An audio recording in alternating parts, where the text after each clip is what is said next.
Guess what, everybody? Here comes the Queen of the Night.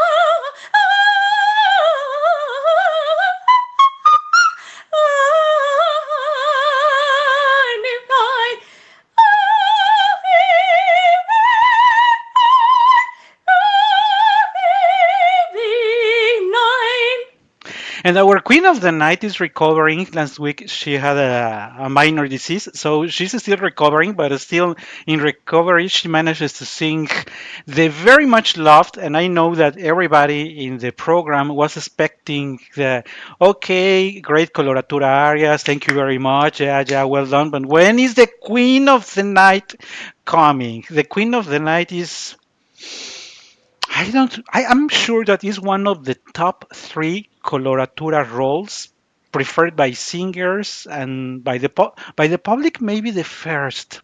I'm not sure if Olympia would be the first or the Queen I'm of the not Night. sure, but probably Queen because it's a higher note and she has also two arias, so probably that's why she's the queen. And she's a queen. So nothing beats a queen, and a mechanical doll either won't do the job. But today we are keeping our attention on. We're not going to share a lot about the plot of the Magic Flute, and not many spoilers for the second area. But I want to say something first. Out of the two areas, between the Holle Rachte and this one of Zittre Nicht, I prefer Zittre Nicht. For me, it's by far much better than the other one, and I am going to explain why. Hopefully, by the end of the program, I will I will have a group of people that agree with me and say, no, no, the Holler Act, no, no, no, not anymore. Zitronich is the one. Um, Let me tell you in advance why. This first area requires not only a singer with the pyrotechnics, but requires an interpreter. The first part is the, I would say, uh, classical Mozart with these beautiful lines that show expression, that show that you have been hurt. I mean, in the first part, as we are going to see, there are many emotions, or at least she says so. The Queen of the Night is even showing herself vulnerable. Later, she's going to be a terrible monster, right? But now she's selling herself as a vulnerable woman, a woman that needs the help of Tamino so he can rescue her daughter, Pamina. So, what better way to convince this guy than telling her, "Oh, you, my dear son, you are going to help me rescue my dearest daughter because there she was taken from me, and I tried, and I couldn't rescue her. But you are going to change that situation." I am exaggerating and making it funny, but let me tell you that the first time that I saw the Zauberflöte, because there is always a first time that you watch an opera. So the first time I saw the Magic Flute, I think it was at the Conservatorio. One of the professors was singing the Queen of the Night, and I ignored everything about the Magic Flute. I really she sold me the idea that she was suffering. When she finished and when she was happy that you are going to help me, I was happy with the Queen of the Night because I said, this guy is going to the whole opera is going to be around the hero is going to save the girl. So I said, it's cool, and the poor woman, the poor Queen of the Night, is suffering because of her daughter. I really bought it, but I really bought it because the that that time the Queen of the Night was an excellent interpreter. We have said in the past that the coloraturas are not very good at interpreting anything. So they look at the score and say, "Oh, Zittre, dig my Everson," because they want to eagerly jump to the pyrotechnics.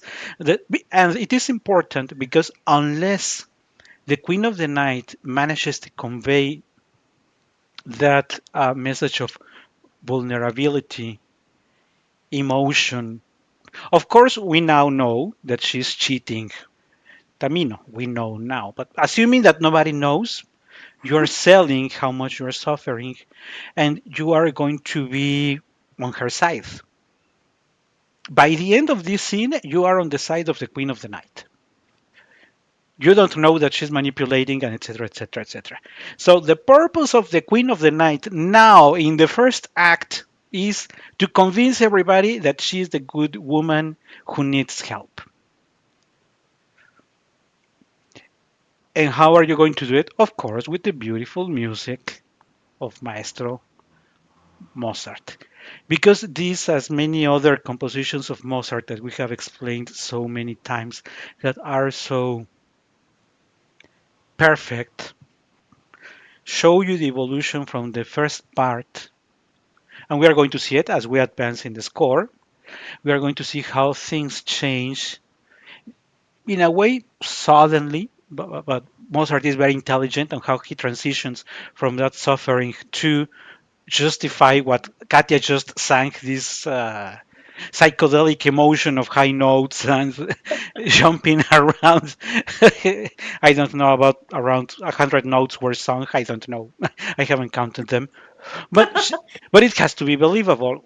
And that is why I think that many persons do not notice this area. Well, first because the other one is more famous. But the other one is more famous because this one is poorly sung. The sopranos don't even want to pay attention to the first part, and the first part is very important not only for the aria, but because it justifies what happens for 50% of the opera. So Yeah. later you are going to be on the side of Sarastro, but that's going to be later. Now you are on the side of the poor innocent queen of the night. Anything that you would like to add, Katia, in these regards? Um, yes, I think that there are many reasons why I'm in love with this character and why I love to perform the Queen of the Night. We usually have the idea of um, fun, um, happiness, and everything is like sparkling when you talk about a Mozart opera. But here in The Queen of the Night, I found uh, I forgot a side B of the story, and uh, yes, you first think that she's a good lady, and that we are gonna have probably a fairy tale where the prince rescues the princess, and well, everything ends for well, but she's very mean. We don't want to spoil a lot, but it's like inevitable to mention it. So to find this dark side in Mozart is pretty interesting for me, and the way he manages it with this first appearance of a sweet and vulnerable lady, and then she turns into something completely different. I think it's challenging, and I love the way Mozart works with it. And the Queen of the Night, the two times, doesn't, well, she just sings on stage these two things. That's it. Here, But that's enough. the total amount of time on stage for the Queen of the Night is not even 10 minutes. She's very, very few minutes on stage, but every minute must count, and the expectations are super high. We said that if the Queen of the Night is the most preferred role by the sopranos and the public, that also means pressure. I mean, nobody wants to fail in the most desired role, right? How was her Queen of the Night? Ah, it was a disaster. She couldn't manage the Queen of the Night. Nobody bought her for her first aria, and even worse, the second one. So, um, also, the Queen of the Night is a character that you either love or you hate, but even if you when you hate her, you still admire her. It's like almost, if you allow me the comparison, it's like in the first act of Turandot when nobody sees Turandot, but even not being on the stage, Turandot is always present. It's something like that. Once you know about the Queen of the Night, and through the following episodes, it's like the Queen of the Night is always there, even if she's not on stage, even if she's not singing, even if anything, but the Queen of the Night is always present. Which, by the way, is not the case of Sarastro. Sarastro does not have that impressive presence. He's not that shocking character in the opera. He's like, yeah, I'm the good guy, everything flows, and we have to be good and everything. But nobody is really, as I just mentioned, you know that the Queen of the Night is there. You know that Tamino is doing this because he's going to rescue Pamina because of what the Queen of the Night said, etc., etc. You know everything is moving because of the Queen of the Night. But until Sarastro steps in, nobody knows about Sarastro. Once he is out of the stage, nobody cares. To be sincere. Sarastro. Who was Sarastro? Ah, the guy who. Ah, okay, I know who Sarastro was. Which, by the way, a spoiler for the opera, uh, and for people who like to consider this symbolism in this opera by Maestro Mozart, the Queen of the Night, the female role, is sings one of the highest notes ever written by Maestro Mozart and in the whole opera repertoire.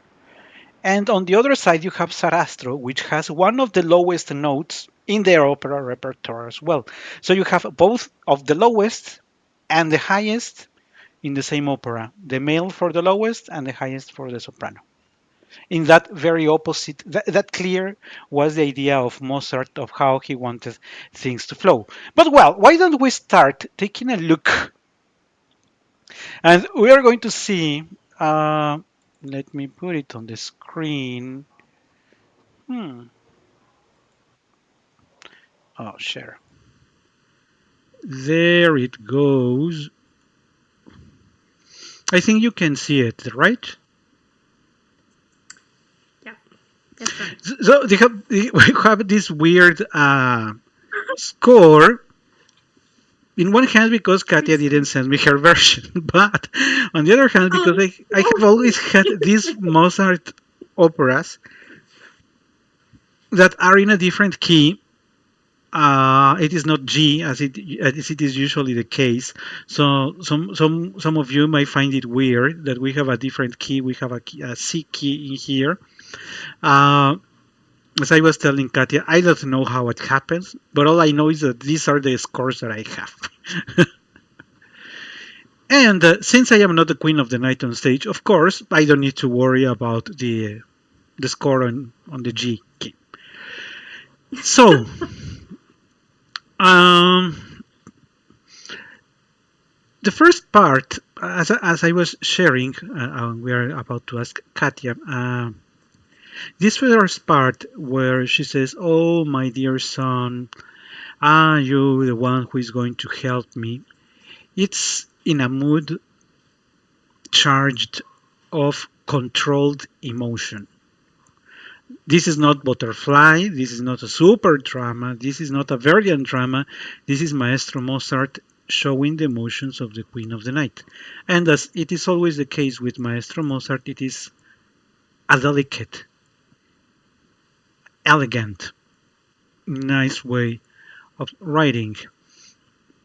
So, my first question, Katia, would be: provided that we have talked about the two emotions or the two styles that the Queen of the Night is going to sing here, how do you prepare yourself, or how do you suggest other singers to prepare so that they don't rush into the pyrotechnics without paying attention to the first part?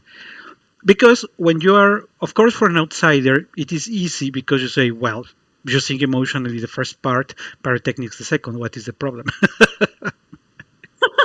It's easy. It's easy.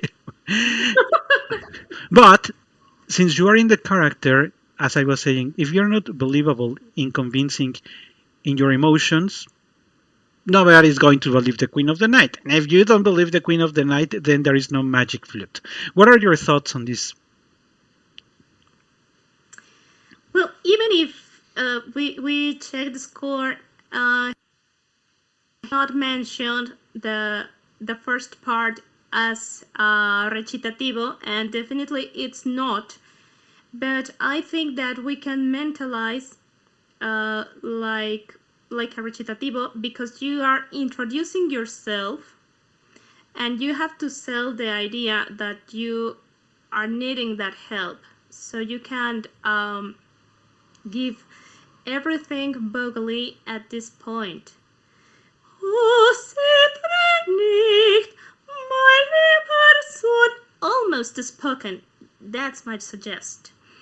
Uh, because yes, we can see the entire score as a crescendo, not just in the idea of volume that we have not marked here, but emotionally, and also the speed of the notes increases progressively. So I think the idea is there if you are able to read among lines.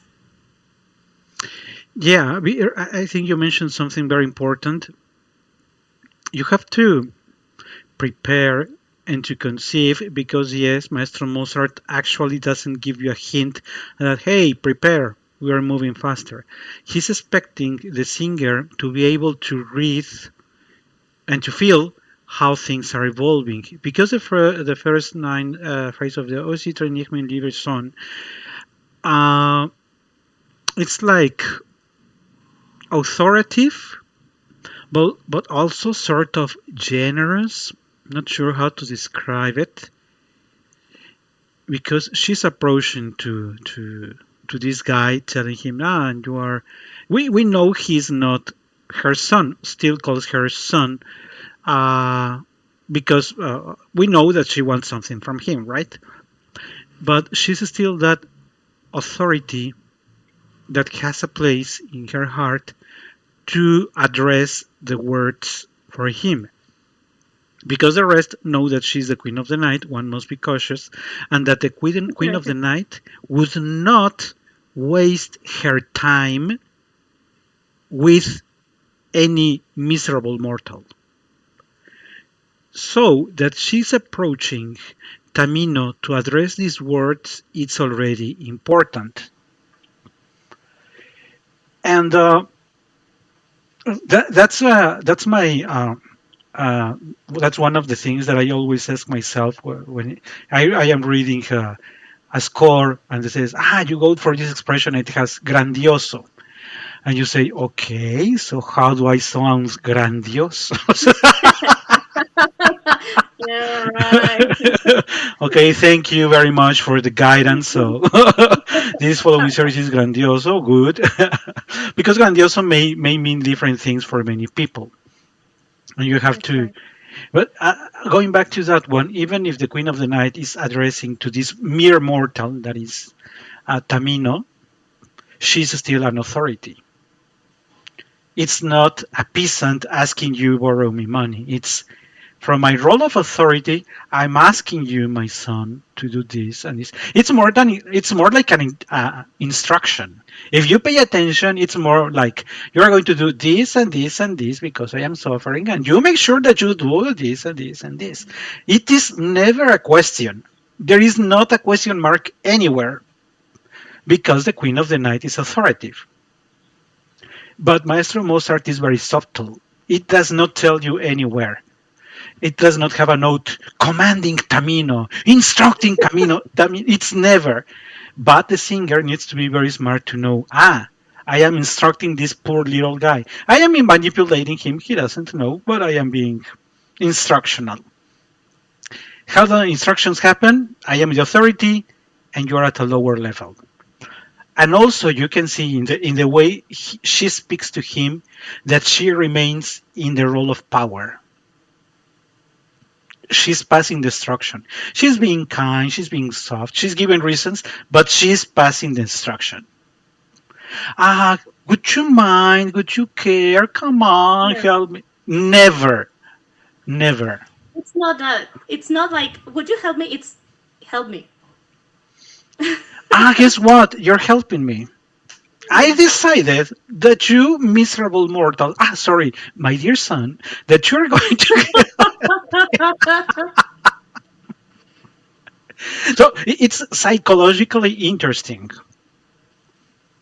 because even though she's saying I am suffering, Maestro Mozart has given this sort of this kind of emission, which is yes emotional, but it is an instruction. It's never going to be a legato flow of lines as in Puccini or the other bel canto. No, it's going to be you are going to do this, my dear son. You are going to do this. Not a question, because I am suffering this and this and this. I Any think that, no, sorry, no, no, go ahead. Sorry. uh, she uses the word son just to manipulate, just to create some empathy that she's not feeling at all, of Yeah, course, just to manipulate Tamino. And it's like the sweet old lady commanding you to carry her bags.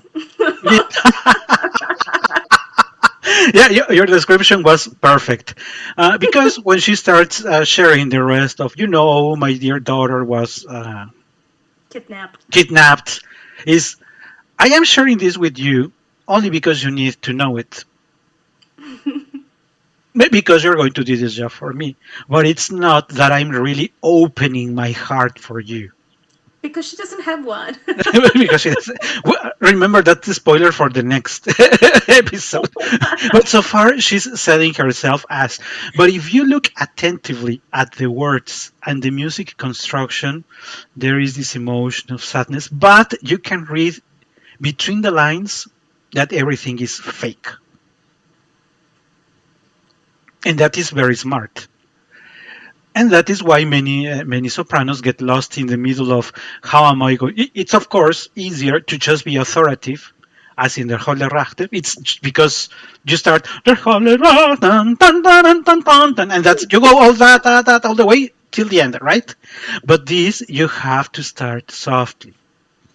We just heard the pyrotechnics, but it's going to be a change in the not only in the tone, uh, but in the key as well, and in the speed, and in many ways of doing things.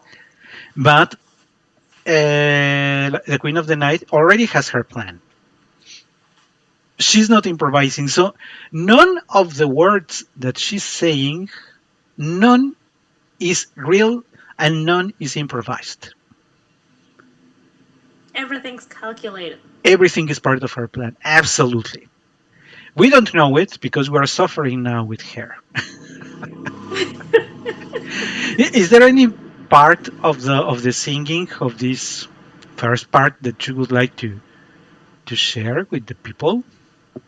Uh, yes, I remember that the first time I already saw um, this overflow. I already bought the idea that she was gentle, she was kind. I love the part where she sings, "Dulce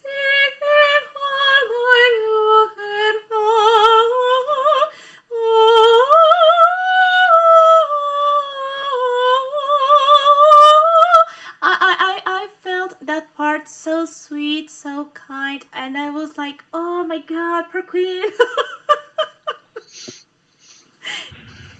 I love this part. This the Queen of the Night manages two of the most interesting things that Maestro Mozart could compose. This capacity, this quality of Mozart of passing believable emotions in a simple way, because I want to insist it's not a super drama as in Puccini. Uh, it is, if you ask me, and I know many people again are going to hate me for what I am going to do, it doesn't sound mm, exaggerated, overdone as Lucia. Lucia, in a way, if you compare how Lucia, of course, they are different composers, different styles, I know, but referring just to the emotionality, there is a moment either in Edgardo or Lucia herself that you say, this is too much. Okay, oh, el alma enamorata, yeah, I know. Yes, you don't need to repeat it three times. El alma enamorata. At some point for me, you say, enough. But Maestro Mozart here dosed perfectly. He didn't say, I'm not going to take a 2 minutes recitativo and then a first part of the aria of 5 minutes and then a cabaletta with double repetition for other 3 minutes, and so the soprano has a 10 minutes extension scene. He comprised everything into barely 2 minutes and something, and it worked. He didn't waste Yeah. a single note. He didn't waste a single bar. It walks by itself. Yes. Well, in Spanish, we literally say, uh, "Esto camina." You feel how the music constantly moves, and there are not repetition. We could even say that there is a different motif uh, by phrase. It's not like a motif repeating. It moves a lot, so it's not boring and it makes sense at the same time. And also, with the part that you just shared, also lets us listen. This is the only part, because remember, the Queen of the Night is not even 10 minutes in the complete area. Sorry, complete opera on the stage. She's barely some has some barely minutes on there, but we are able to listen to a tone of the voice that is closer to sweet and believable, as reminiscence of other Mozart's compositions. If you didn't know she's the worst woman ever, if you didn't know that, you would even believe she is really suffering. Yes, you think so? Right? Because you say, okay, this woman had her daughter.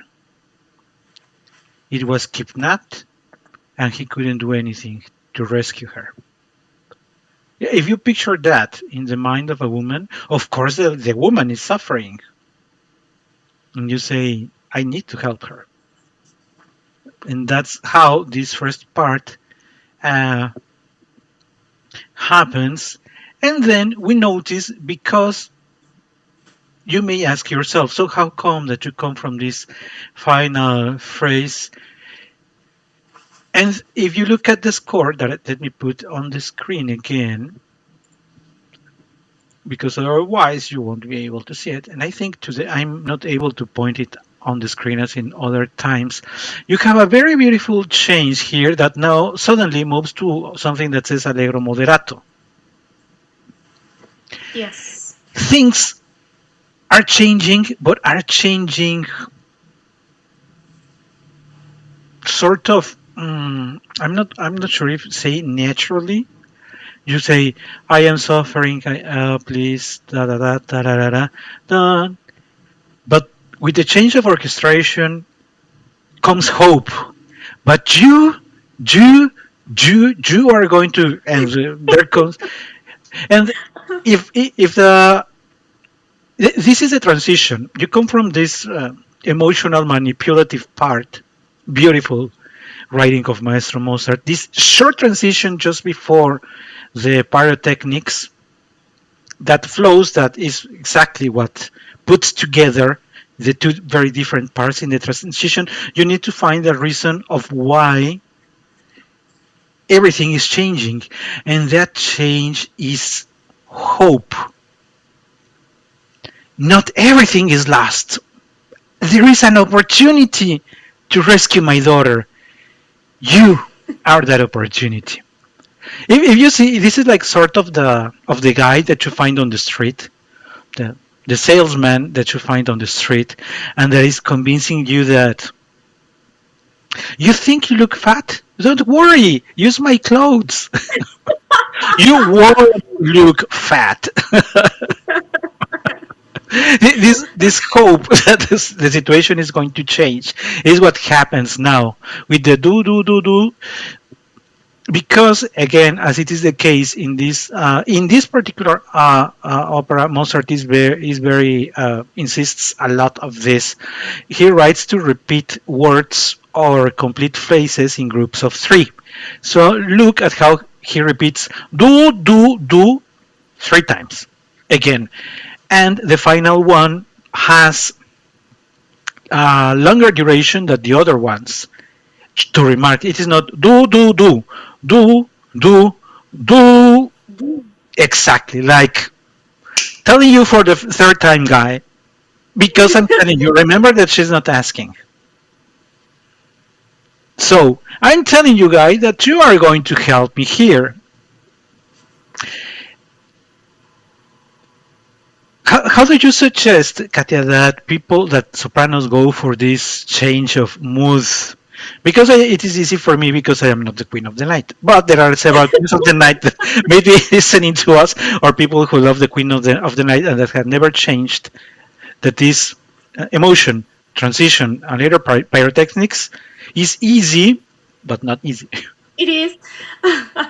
I think that the Queen of the Night is intelligent enough to see that Tamino is swallowing it. So at this point, she doesn't have to pretend she's begging because she never did. She actually never did, yeah. Mhm. She never did. So in this point, she is like painting a landscape where everything's it's gonna get well, and she tries to share this confidence to Tamino finally to set him to the rescue. So do so the frightened guy. And And now she's more confident. Well, she was always confident in her plan because she calculated everything, but it's time to show off. But not at all yet. also notice that I was saying that we are changing the rhythm for people who don't read music. Allegro moderato means we are moving faster. And of course, when you listen that music is moving faster, you know that we are approaching the end or that you perceive the change in the emotion.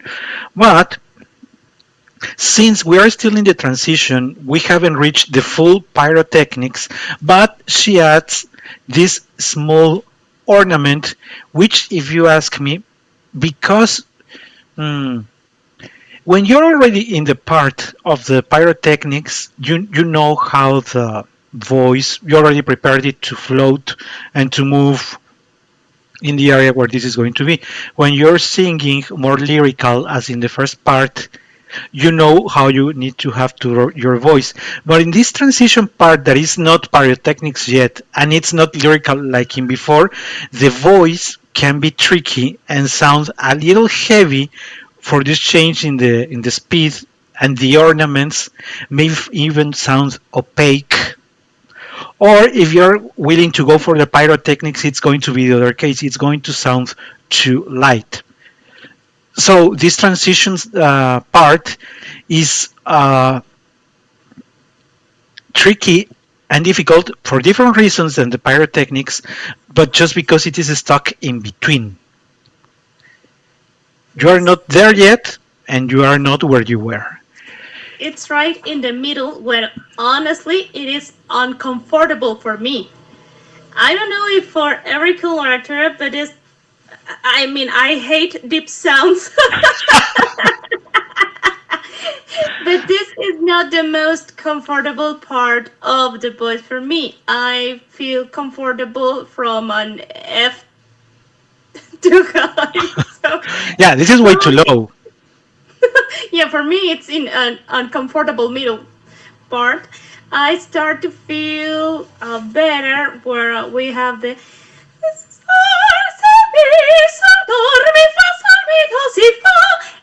did you hear the change? There's the point where I start to bright. So the part before that, it's tricky. It's complicated.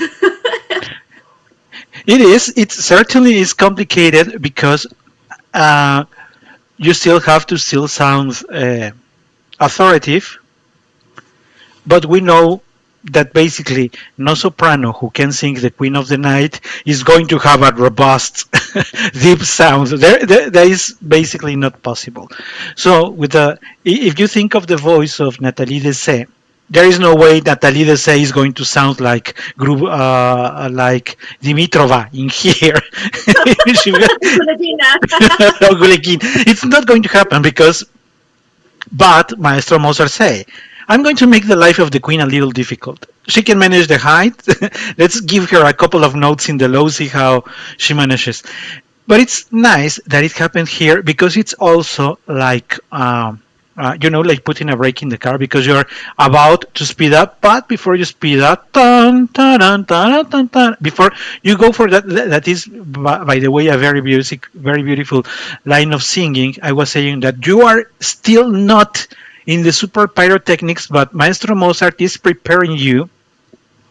He's going to start asking you to go from this note to higher note for a short amount of period. This again high note. This link to notes, and this is going to be like a game where he's bringing the soprano here, here, here, here, here, here. Continues, continues, continues, continues, and it's tiring. I think, vocally speaking. No, no, actually, it feels like warming up. It's like when you start to bounce to jump high. That's the way I feel it. So I appreciate this part. Thanks God. So it was a working exercise for the Queen of the Night, and I wanted to say that. The importance or the difficulty in this part, and let me put it back on the screen.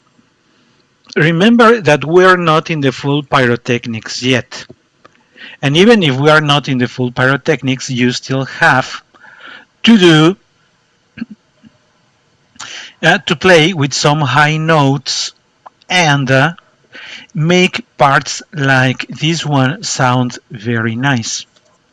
Where where you have these notes short in duration and with the difference of a tone or a semitone, this demands, of course, that the soprano is in pitch. Because if the soprano is not in pitch, you are never going to notice what Maestro Mozart wanted to happen here. And we know that Katya is going to tell you that it is easy because all you have to do is exercise every day. Because that's the idea. Because if you're a singer, well, you're expected to be working on your voice frequently. Yeah, I think so. And as we're reaching the final part, uh, I know that Katya is going to tell us again that it is super easy. I am leaving on the screen the part where the actual pyrotechnics start. Mm, there are challenges in, I think, everywhere. Again, remember that Katya is going to tell her that it is super easy. But I have Bar by seen bar. bar by bar, and we have seen many sopranos fall miserably here. And also, if you ask me, this is the part that is more difficult than the second aria of the Queen of the Night, because the second aria of the Queen of the Night. Next time when we hear it is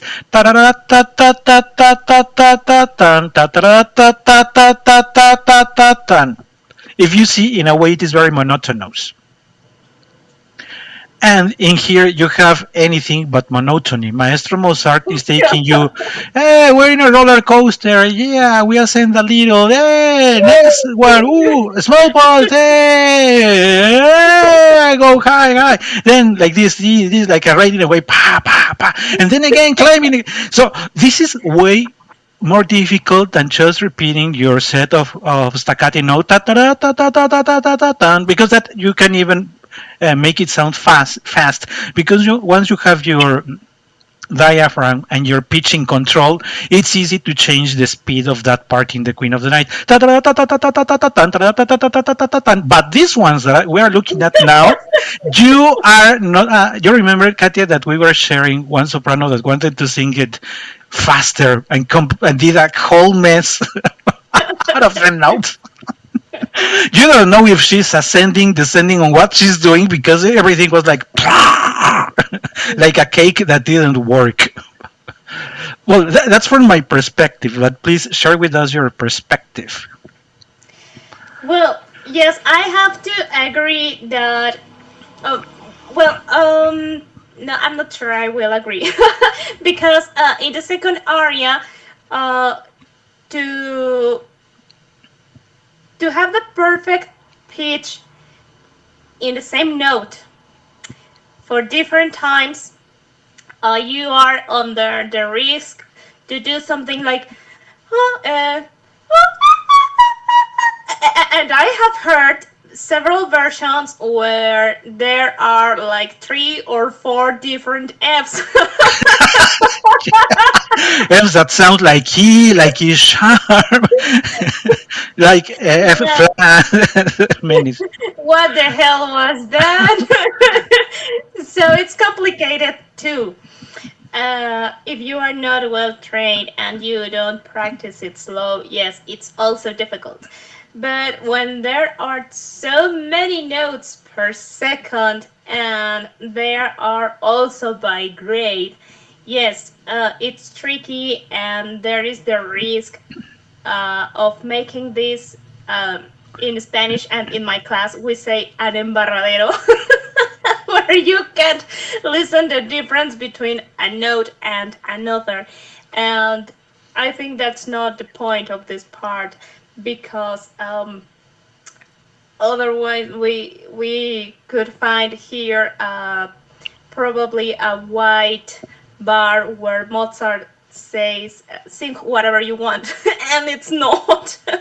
So the point of this is to study it very slow, note by note, and increase your speed progressively. There's, that's the only way to survive a passage like this. And there are so many changes in this part by Maestro Mozart because it's not predictively ascending. You say, yeah, I have a gruppetti that it's ascending, a second gruppetti ascending just by a tone or a semitone, and a third one that is scaling. As I was telling you, it's like a roller coaster. And there are so many things happening that I really don't know how a soprano can actually memorize so many changes because there are way too many changes, too many notes happening here for each bar. But also, you have to keep, in a way, the mood. Remember, that's how we started. You start, oh, my dear son, I'm suffering. You're going to help me.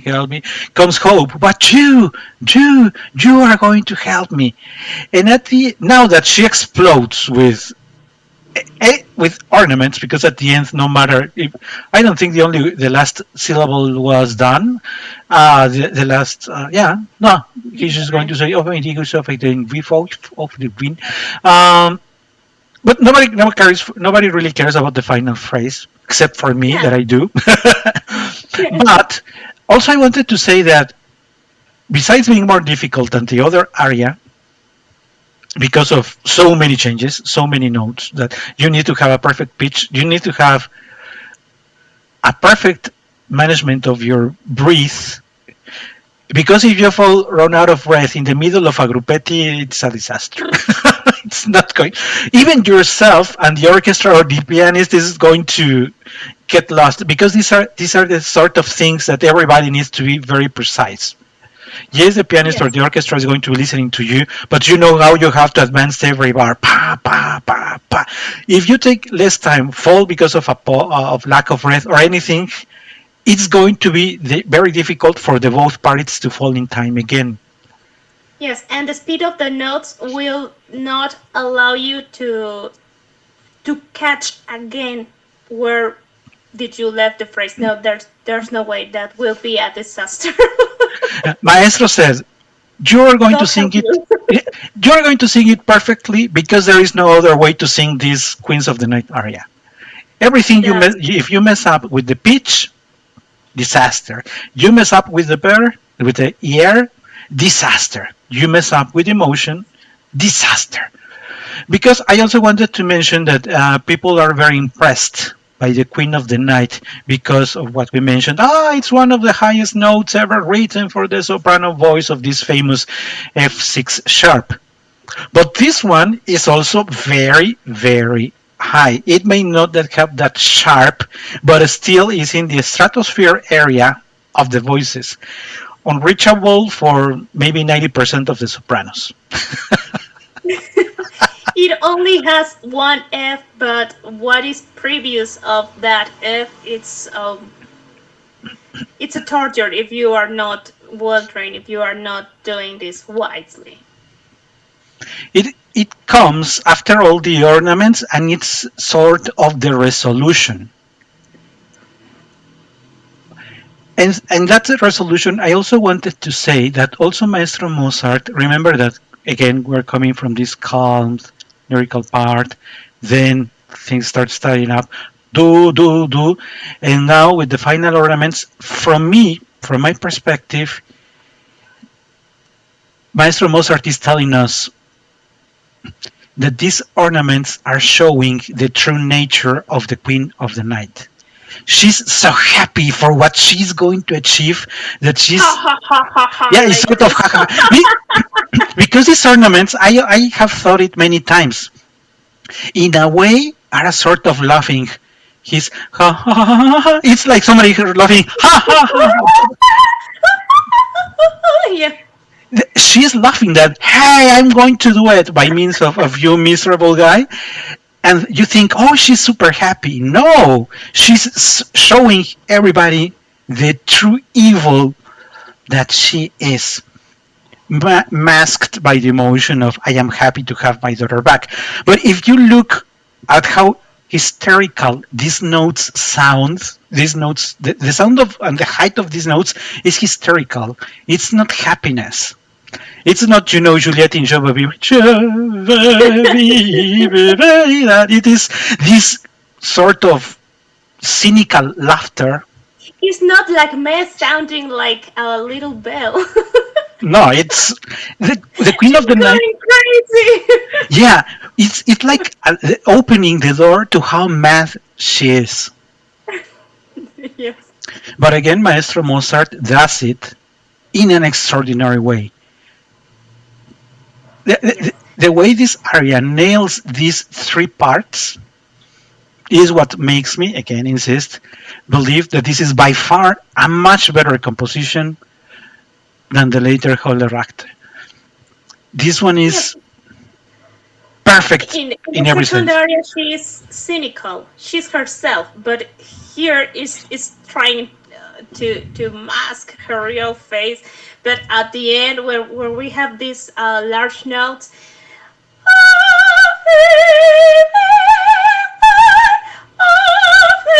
be done, and you should see a thunder after that. Yeah, she's basically telling us, I'm going to get away with what I want. She's That's what she's telling crazy. us with this orchestration, with this series of notes, and how she's rapping. Because notice you're coming from and all these dozens of ornaments and the super high note, the F, and then she's called ta ta ta ta.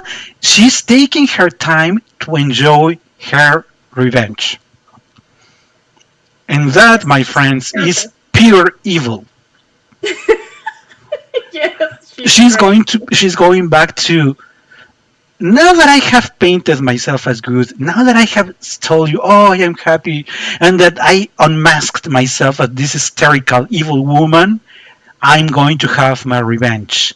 And she takes the time, and that's what Maestro Mozart does. Dun, dun, dun, dun, takes her time and leaves. Ha ha ha. Yes. Sort of ha ha ha. Yeah, that sort. That's, if that is not perfection, I don't know what else could it be. Nothing is. Uh, the amount of time, the amount of care that Maestro Mozart invested in making every bar of the Queen count, you can really see. Yes. We're going to see in another episode the cynical Queen of the Night, but today we have seen the manipulative who started having a plan and that is living on the stage saying, "Get to work. I'll be back to check on how you're doing, but now you get to work." Yes. It supposes that Pamina is the main character, but no, I think the queen is. Yeah, you and I have talked about it earlier, and I know that many people are going to detest us because of this. We know that Tamino and Pamina are said to be the main characters because they undergo on the road of the initiation, the true love, blah blah blah blah. But for the purpose of the drama, you cannot take away the Queen of the Night. No. The Queen of Yes. the Night makes everything run, and people, there is no way you can forget the Queen of the Night. I was saying Sarastro, you may say, ah, yeah, that was the guy that made me sleep for 5 minutes. Yeah, that was Sarastro. And the other one is Papageno. Papageno and the Queen of the Well, Night are the superstars of the opera. Because, and I was saying that people are going to hate us for this, Tamino is, if you ask me, I have already recorded the episode for the following season. For it was the second aria from Papageno, and I was saying, if you gave me the opportunity to choose between singing Tamino or Papageno, of course I would go for Papageno. Papageno is one of the most adorable roles ever written as well. yes. There is no way you cannot love Papageno. And of course, you're happy when he meets Papagena. Pam, pam, pam, pam. That is such a lovely episode. And the same way he makes you love Papageno, he makes you say, okay, I admire the Queen of the Night because of the notes, but that woman is miserable. That bitch. Yeah. Any final words, Katia, that you would like to share with the um, audience? well, I think that we will listen this crazy lady in a very different way after this. And I hope that I managed to convince you that this one is better than the one that is coming. This one is much better, much lovable, much, a lot more of the many colors that Maestro Mozart could paint. So, with that being said, thank you very much. Remember, people, that we are what we are going to see on the screen is always outdated because the number of cities grows every week. Thanks, everybody. I was just sharing with Katia that it is 1,090 cities that are following us. Yes. Thank you again very much for that. And for the moment, we say, well, that was today's episode. Today, Katia was the Königin Nacht. Der Nacht. Thanks, everybody. See you around.